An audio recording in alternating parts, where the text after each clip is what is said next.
We were on welfare effectively, and I'd carry boxes of ice, like 30-kilo boxes of ice from 7 a.m. till 6 p.m. I was angry. I was like, something isn't right, something doesn't add up. So kickboxing was my answer. I just started kicking people's ass, and I felt a little bit better. That was kind of how it worked. I decided to get rich.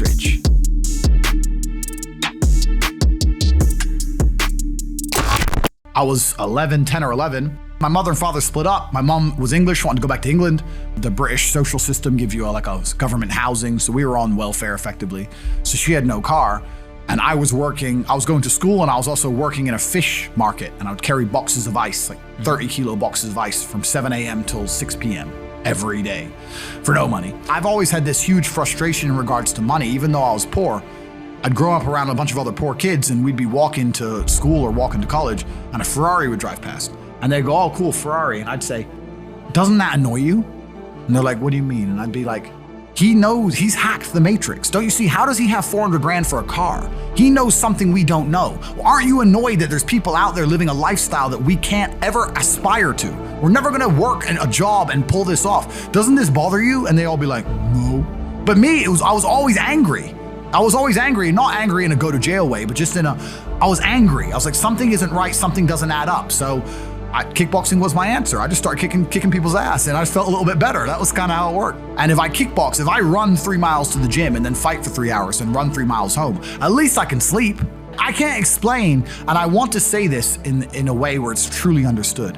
When I say I didn't give a shit if I lived or died, I don't mean that in a sad, suicidal way. I mean that in an empowered, charging at the gunfire way. Back then, I didn't think I had anything that really made me really give a shit about living. Not in a do sad way, just in a let's go out in a blaze of glory then. I'm not rich, I don't have nothing. My first day in the gym, I walk in, my coach, it was 4 Bosnian men. I was a child.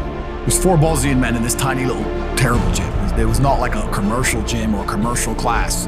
And he said, can you fight? And I said, yeah, I've done karate for a few years that I got knocked clean out on my first day, of course. And I guess they expected me to never come back, but I kept coming back. And my coach said to me, look, after about a year, he said, look, I want to put you into a fight. And he took me down to a town called Southend-on-Sea. And my first fight wasn't kickboxing. My first fight was actually MMA. And it must have been a little bit over a year because I was 18. And I was fighting a 24-year-old security doorman. And I got in there and I won. I didn't win necessarily through skill, but I just kept going and I just outgassed him, and towards the end I'm just on top of him, just punch him in the face, right? And now I'm only 18 years old. So from there, my coach was like, okay, you have some potential. And for a long time, I believed it was my only way out because like once again, before the internet and stuff, I'm going to college, I finished college.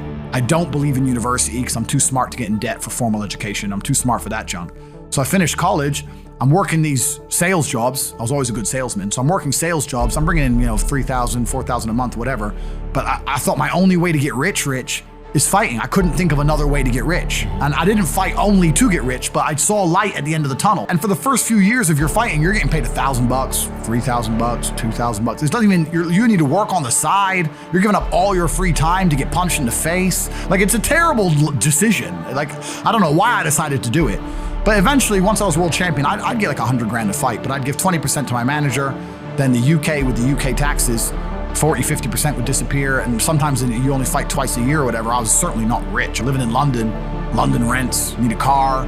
You're trying, you're not rich in any way. And that's actually the reason I retired, because I woke up one day and I thought, I'm giving 6 hours a day of absolute focus and energy to this. And I believe I'm smart enough that if I put that much tenacity into something else, I can be a multimillionaire. I truly believed that. I decided to get rich. I wanted 30 or 40,000 every month. If I had that much money, I could do whatever I wanted. So I started trying to write down what I had. I was like, I have an apartment, I have a BMW, I'm in good shape, but I already use that for fighting. What can I do? I can play chess. I'm just writing down the things I have and what I'm good at. And then I kind of realized I was like 8 girlfriends. But because I was traveling the world, and if you win, you get a ring girl. It's kind of like she's banging the winner, right? You win a world title, you get to choose the ring girl you want. It's pretty easy, right? So I had a girlfriend in Slovakia, I had a girlfriend in France, I had a girlfriend in England, all these girlfriends. Do they know about each other? No. Okay. But they find out pretty soon. So I'm kind of like, what am I gonna do? I thought, man, I investigated strip clubs, way too much money. But this asset class of beautiful women was kind of on my mind for a few days. And then by absolute coincidence, I stumbled upon somewhere on the internet I was on one of those websites where you used to download like free games and bullshit from.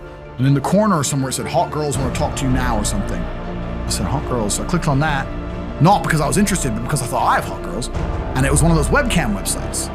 And I was like, so these girls sit here and talk to dudes for money. And I thought, I'm going to try this. So I messaged all 5 of my girlfriends, told them I had a job for them, explained to them what I was going to do. I was going to launch this company. 4 of them agreed. All 4 flew in, sat around the same table. They were all like, who's she, who's she, who's she? I'm like, well, you're all my girlfriends. 2 more left. And then 2 stayed. And that was the beginning of my little attempt at a webcam empire. And I put the girls there. And my role in it all was I did all the tech side of stuff, which is the first thing, of course. And then also, I get called a pimp a lot.